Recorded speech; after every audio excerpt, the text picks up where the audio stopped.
So చాలా biggest events ఈరోజు జరగబోతున్నాయి తెలంగాణలో. అండ్ జగిత్యాల సభకు సంబంధించి మా కరెస్పాండెంట్ అజిన్ మనతో పాటు అందుబాటులో ఉన్నారు. ఈ అజిన్, సో మొత్తానికి విజువల్స్లో కనిపిస్తోంది అక్కడ జగిత్యాల మొత్తం కూడా గులాబీమయమైంది. అఫ్కోర్స్ మీ వెనకాల కూడా సభ పూర్తిగా సిద్ధమైపోయింది.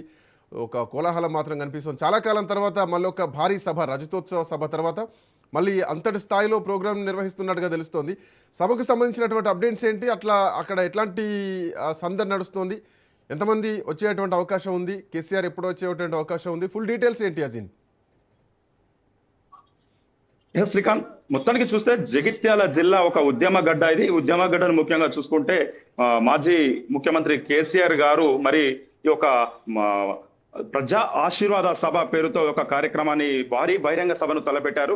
మరి ఒక భారీ బహిరంగ సభకైతే ముఖ్యంగా ఉమ్మడి కరీంనగర్ జిల్లాతో పాటు ఉత్తర తెలంగాణకు సంబంధించిన కార్యకర్తలు, అభిమానులు పెద్ద సంఖ్యలో ఈ యొక్క సభకు వచ్చే అవకాశం ఉంది. మొత్తం మీద చూసుకుంటే ఒక స్వామి వివేకానంద స్టేడియంలో ఏర్పాటు చేసిన భారీ బహిరంగ సభకైతే 1,00,000కు పైగా అయితే అభిమానులు, పార్టీ శ్రేణులు వచ్చి ఒక సభను విజయవంతం చేస్తారైతే ఆశాభావం వ్యక్తం చేస్తున్నారు. మరీ ముఖ్యంగా చూసినట్టయితే కేసీఆర్, మాజీ ముఖ్యమంత్రి గులాబీ దళపతి కేసీఆర్ గారు సాయంత్రం 5:30 కలెక్టరేట్ సమీపంలో హెలికాప్టర్ ద్వారా వచ్చి హెలిప్యాడ్ కు చేరుకొని నేరుగా అక్కడి నుండి పార్టీ కార్యాలయానికి వెళ్లి ఉమ్మడి కరీంనగర్ జిల్లాలోని ముఖ్యమైన నేతలతో కాసేపు సమావేశం నిర్వహించిన అనంతరం నేరుగా అక్కడ నుండి సభా ప్రాంగణానికి చేరుకొనైతే ఎలాంటి సభను ఉద్దేశించి కాంగ్రెస్ ప్రభుత్వంపై ఎలాంటి మాటలు మాట్లాడతారు, ఎలాంటి వ్యాఖ్యలు చేస్తారో ఒక ఆసక్తి నెలకొంది.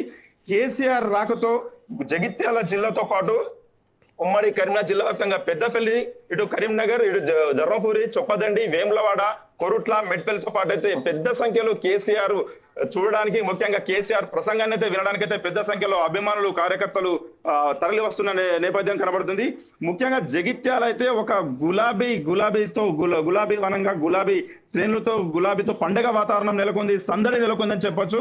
ముఖ్యంగా ఇక్కడ మాజీ మంత్రి జీవన్ రెడ్డి 4 దశాబ్దాలకు పైగా కాంగ్రెస్ పార్టీలో తిరుగులేని నాయకుడిగా అనుభవం ఉన్న నాడు ఎన్టీ రామారావు పీరియడ్ నుంచి మొదలెడితే రాజశేఖర రెడ్డి గారితో, అనేక నాయకులతో, చాలా మంది సీనియర్ నాయకులతో పనిచేసిన జీవన్ రెడ్డి గారు ఇటీవల కాంగ్రెస్ పార్టీకి రాజీనామా చేసి ఆ కాంగ్రెస్ ప్రభుత్వంపై, ఇటు ముఖ్యంగా చూస్తే రేవంత్ రెడ్డిపై అసహనంతో ఉండి కార్యకర్తలకు నమ్ముకున్న కాంగ్రెస్ కార్యకర్తలకైతే అన్యాయం చేస్తున్నానని కాంగ్రెస్ పార్టీకి రాజీనామా చేసి ఈ రోజు కేసీఆర్ గారి సమక్షంలో పార్టీలో చేరుతున్న ఒక కొత్త ఊపు వచ్చే విధంగా అయితే కనబడుతుంది. Srikanth, right, thank you again, thanks for joining. Latest updates కోసం మళ్ళీ మిమ్మల్ని కాంటాక్ట్ అవుతాం.